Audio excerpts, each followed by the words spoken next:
Aimez-vous les uns les autres, comme je vous ai aimés. Depuis le berceau de Bethléem et de Bethléem au mont des Oliviers, je vous ai aimés. Le froid et la misère de ma première nuit dans le monde ne m'ont pas empêché de vous aimer de mon esprit, et, en m'anéantissant moi-même jusqu'à ne pouvoir vous le dire, moi le Verbe, je vous ai adressé ces mots de mon esprit, qui est indissociable de celui du Père, et mène avec lui une activité inépuisable. L'agonie de ma dernière nuit sur terre ne m'a pas plus empêché de vous aimer. J'ai atteint au contraire les plus hauts sommets de l'amour. Mieux, il a brûlé du plus vif incendie. Mieux encore, joint au dégoût du péché et à la douleur de l'abandon de mon Père, il a consumé tout ce qui n'était pas amour au point de vider le sang de mes veines. Quel amour est-il plus grand que celui qui peut aimer tout en se sachant haï? Moi je vous ai aimé de cette façon. Le premier geste de mes mains fut une caresse, le dernier une bénédiction, et entre ces deux gestes, apparus pour le premier dans l'obscurité d'une nuit d'hiver, et pour le dernier dans l'éclat d'un ardent matin d'été, ce sont 33 années de gestes d'amour qui correspondent à autant de mouvements d'amour. Amour de miracle, amour qui s'exprime par des miracles, par des caresses aux enfants et aux amis, amour de maître, de bienfaiteur, d'amis, amour et encore amour. Cet amour est plus qu'humain lors de la dernière scène.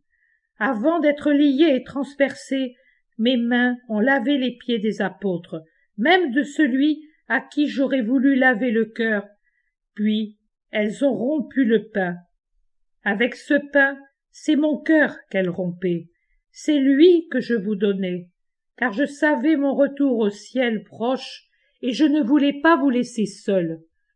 Je savais en effet combien vous oubliez facilement, et je voulais que vous vous voyiez vous-même en frères assis autour d'une même table, autour de ma table, pour vous dire les uns aux autres, nous appartenons à Jésus. Y a-t-il un plus grand amour que celui qui sait aimer son bourreau? Pourtant, c'est ainsi que je vous ai aimé. J'ai su prier pour vous au moment de ma mort. Aimez-vous comme je vous ai aimé. La haine éteint la lumière, même la simple rancœur obscurcit la paix. Dieu est paix, il est lumière, car Dieu est amour. Mais si vous n'aimez pas comme je vous ai aimé, vous ne pourrez posséder Dieu. Comme moi je vous ai aimé, par conséquent, sans acte d'orgueil. De ce tabernacle, de cette croix, de ce cœur, il ne sort que des paroles d'humilité. Je suis Dieu, je suis votre serviteur, et je me tiens ici, dans l'attente que vous me disiez « J'ai faim », pour me donner à vous comme pain. Je suis Dieu, et je m'expose à vos yeux, nu et maudit, sur du bois qui était échafaud d'infamie. Je suis Dieu, et je vous prie d'aimer mon cœur. Je vous en prie, par amour pour vous, car si vous m'aimez, vous vous faites du bien à vous-même. Je suis Dieu. Avec ou sans votre amour, je suis toujours Dieu. Ce n'est pas votre cas. Sans mon amour, vous n'êtes rien d'autre que de la poussière. Je vous veux avec moi. Je vous veux ici. Je veux transformer votre poussière en lumière de béatitude.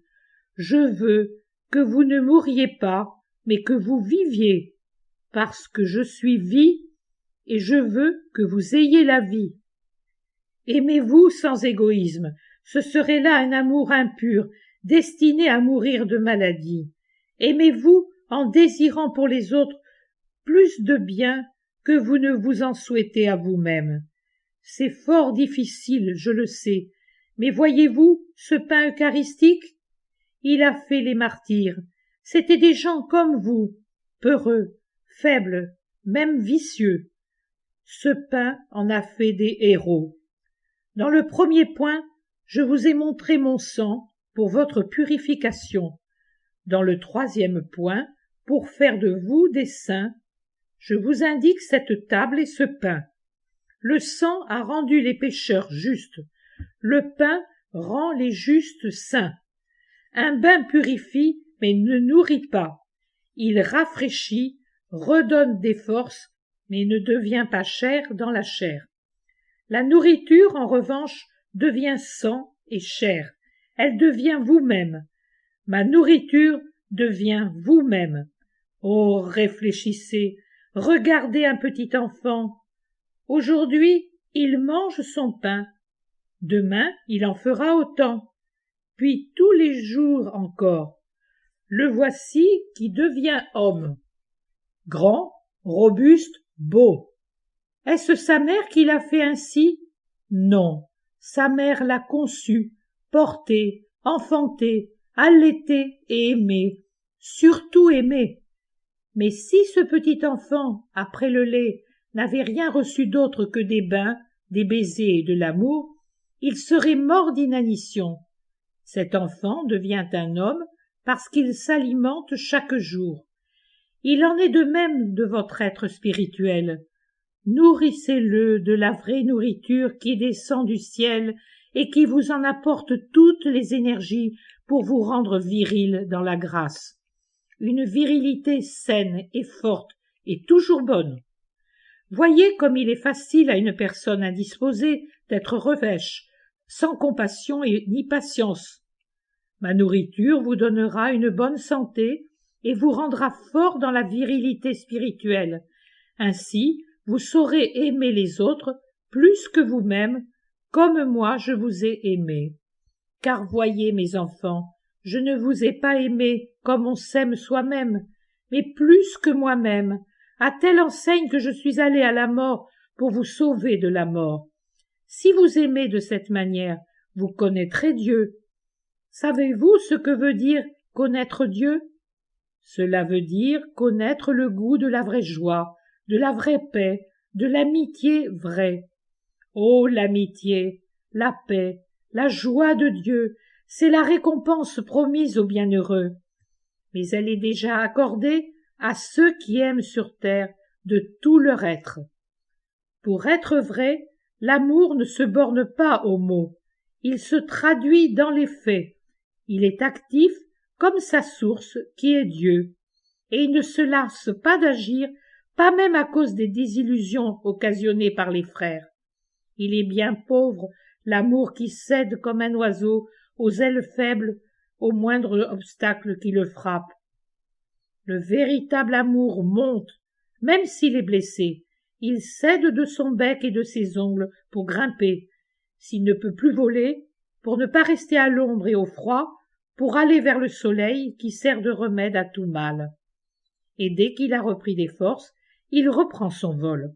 Il va de Dieu aux frères et de ceux-ci à Dieu, tel un papillon angélique qui porte le pollen des jardins célestes pour féconder les fleurs de la terre, dont à son tour il porte à Dieu les parfums volés aux plus humbles fleurs, pour qu'il les accueille et les bénisse. Mais malheur à lui s'il s'éloigne du soleil. Le soleil, c'est mon Eucharistie, car c'est en elle que le Père bénit, que l'Esprit aime, tandis que, moi, le Verbe, j'accomplis. Venez et prenez, ceci est la nourriture que je vous demande ardemment de consommer.